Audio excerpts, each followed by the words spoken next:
I got introduced to you by Duncan. We were in the green room of the mothership, and Duncan goes, "You got to hear this," and he puts on Family Ties, and I'm like, "Damn, that's a good fucking song." And then we played Q Country Roads, and then we just got on a roll, and then like the whole night we played your music. Hell yeah, dude! It was fucking awesome. He was telling me that he showed my music to you. He said normally you don't like his recommendations, but he said he'll go a little emo on you. But he said that you dug that, and I was like, holy shit, man, isn't that something? Duncan was really cool. I was at Apple Studios in Asheville doing like this live session thing with them when he messaged me on Twitter and asked me to be on his podcast, and like that made my freaking week. Like, I was like, holy shit, Duncan Trussell likes my music? That's Fuck yeah. So cool. And then we were doing his podcast, and then afterwards he's like, yeah, man, I showed your music to Joe, and he really liked it too. I was like, fuck yeah. So, yeah, shout out to Duncan. I appreciate him doing that, man. No, Duncan's the man. He is one of the most unusual people that I've ever met in my life. There's not another one like him. Yeah, he's cracking me up. Yeah, he's a one of one. Yeah.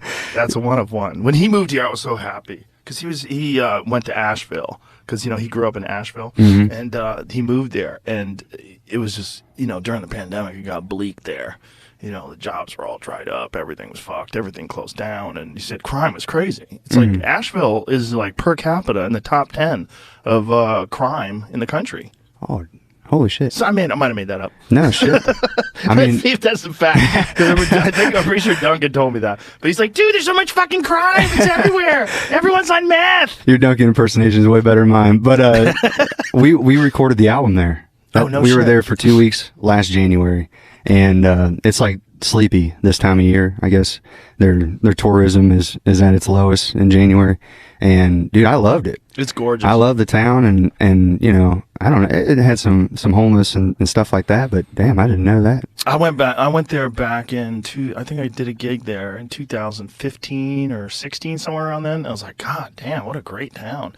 Just a perfect size, not too big, cool, artsy, Yeah. beautiful scenery, it's like the mountains. Yeah, I dig it. We were at we played the Orange Peel, like 4 or 5 weeks ago, and it felt like a hometown show. Yeah, That's awesome. That's a stronghold there in the mountains. Duncan grew up there, and he said when he was growing up there, there were so many cows that had magic mushrooms in their shit that the farmers started putting some sort of antifungal thing in the cow's food so that it would repel the fungus from the cow shit.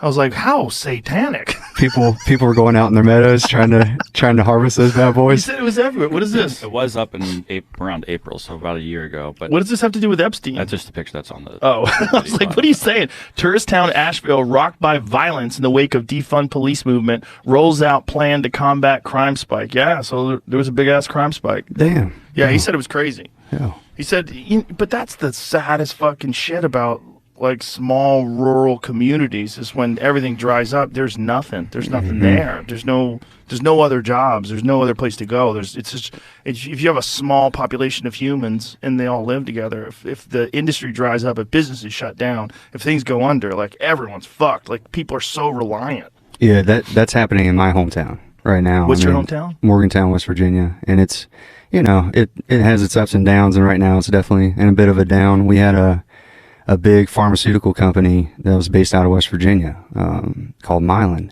And the founder passed away a little over a decade ago. So then when that happens, it goes into folks that didn't build it themselves. And they ended up selling to an Israeli company. And once that happened, they shut down this headquarters in Morgantown, where it had always been. I think that was 1,200 jobs in a town of 26,000 people in the city limits. So you imagine how many people that affects. And the big circle, then COVID, which that happened during COVID. So then you also had COVID. So, our main street, it's called High Street, is, it's like 1/3 closed down, and it used to be all open. Fuck.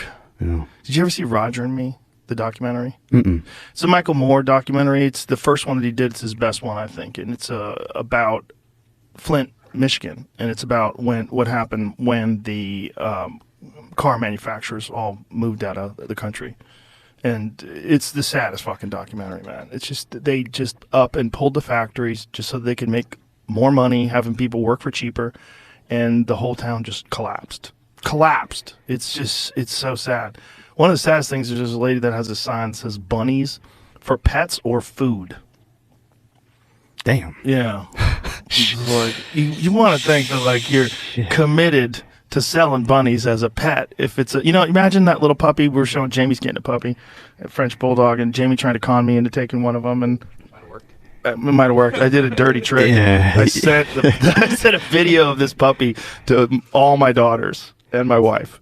So we might have a puppy. And it was definitely like Jamie knew that was going to happen too. It seemed Well, he like didn't know that. I waited. He waited a little bit. He didn't know that, but the moment I emailed it to the daughters, I was like, they're gonna fucking go crazy.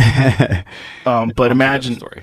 what's that? That's what you were saying. There it is, right there. Holy shit, Rabbits, man. bunnies, pets, or meat for sale. That's something you don't see in the U.S. every day. It's a dark Look documentary. at her. She's skinning it right there. Yeah, like she's on a loan. Yeah, and she kills it right there too.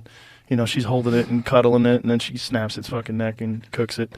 It's just you would imagine that, like those puppies. They're like, Jamie, if they said you could keep this as a pet or you could eat it, like.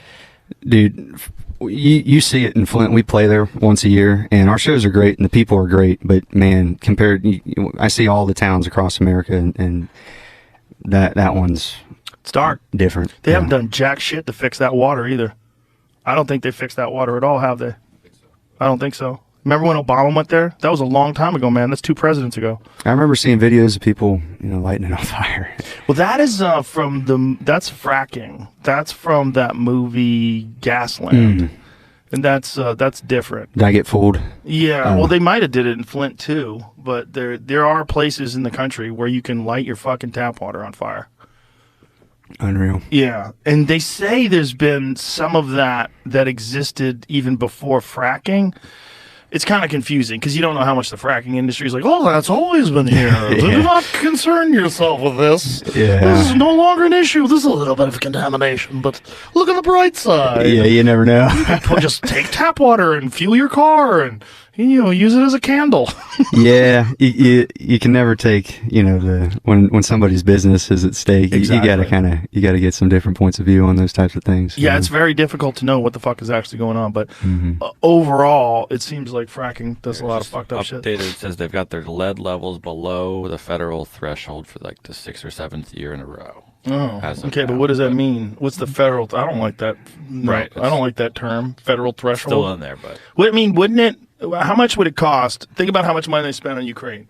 How much would it cost to provide every family in Flint with a filtration system, like a real hardcore filtration system that provides them with absolutely clean water? Be a I lot. guarantee you it wouldn't be $170 billion or whatever we've.